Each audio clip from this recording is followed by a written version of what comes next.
पश्चिम Asia में America और Iran के बीच युद्ध को खत्म करने के लिए इस्लामाबाद में होने वाली शांति वार्ता अब खटाई में पड़ती दिख रही है। अमेरिकी प्रतिनिधिमंडल तो पाकिस्तान की राजधानी रवाना हो गया है, मगर ईरान ने अभी तक इस वार्ता से दूरी बना रखी है। ईरान का दावा है कि उनका दल देश में ही है, फिलहाल कोई पाकिस्तान नहीं जा रहा।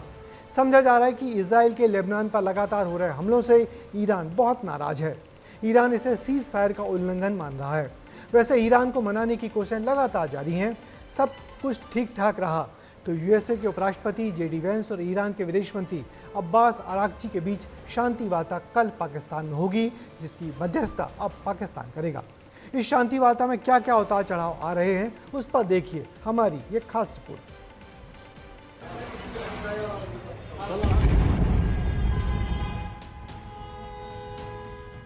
तस्वीरें लेबनान की हैं, जहां रिहायशी इलाके में इजरायली मिसाइलें कहर बरपा रही हैं। ये तस्वीर गुरुवार की है। ईरान और अमेरिका के बीच सीज फायर होने के ठीक एक दिन बाद की इजरायली हमलों से लेबनान में 303 लोग मारे जा चुके हैं।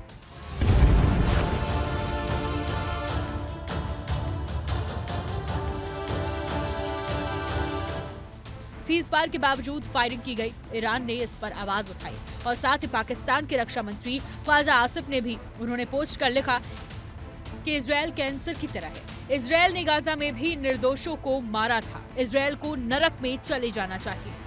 ये बयान आते ही प्राइम मिनिस्टर ऑफ इजरायल के एक्स हैंडल से मैसेज आया और कहा गया कि निष्पक्ष मध्यस्थ दावा करने वालों को ऐसे बयान नहीं देने चाहिए। इसके बाद ख्वाजा ने अपना ट्वीट तो हटा दिया, लेकिन अब उनका बयान खूब वायरल हो रहा है, जिसमें वो वही बातें दोहरा रहे हैं। तो इजराइल ने जो जालिम जो है ढाए हैं फलस्तीनियों पे, लबनानियों पे और ईरानियों पे, मैं समझता हूँ वो तारीख का जो है एक तारीख बाब है। ये सारी प्रॉब्लम्स जो हैं, जिसमें फलस्तीन की प्रॉब्लम सरफहरिस्त है, लबनान की प्रॉब्लम जो है, ये खुली छूट जो इजराइल को मिली हुई है, उसको लगामे डालने की इस वक्त जरूरत है। खुद पाकिस्तान ही इजरायल को गलत ठहरा रहा है, तो वहीं यूएन, फ्रांस, यूनाइटेड किंगडम और अब अरब संसद ने भी इजरायल का विरोध किया है। और इन्हीं हमलों से अब इस्लामाबाद में हो रही शांति वार्ता भी प्रभावित हो सकती है। फार्स न्यूज एजेंसी के मुताबिक ईरान ने लेबनान में सीज फायर होने तक बातचीत से इनकार किया।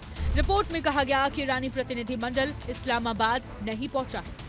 पाकिस्तान में ईरानी राजदूत रजा अमीरी मोगदम ने सोशल मीडिया से उस पोस्ट को भी डिलीट कर दिया, जिसमें वार्ता में शामिल होने के लिए ईरानी प्रतिनिधि के इस्लामाबाद जाने के बारे में बताया गया था।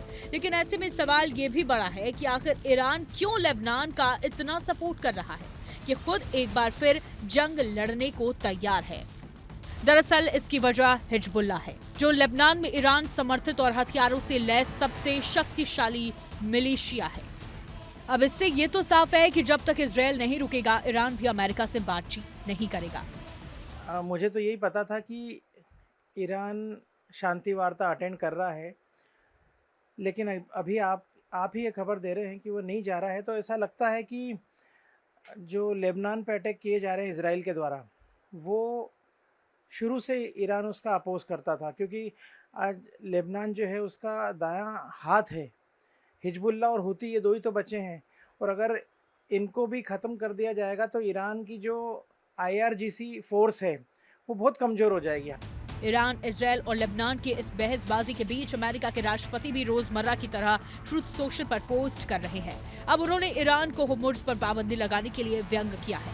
अब नजर इस बात पर टिकी है कि क्या हालात काबू में आएंगे या फिर ये तनाव एक और बड़े युद्ध की शक्ल ले लेगा।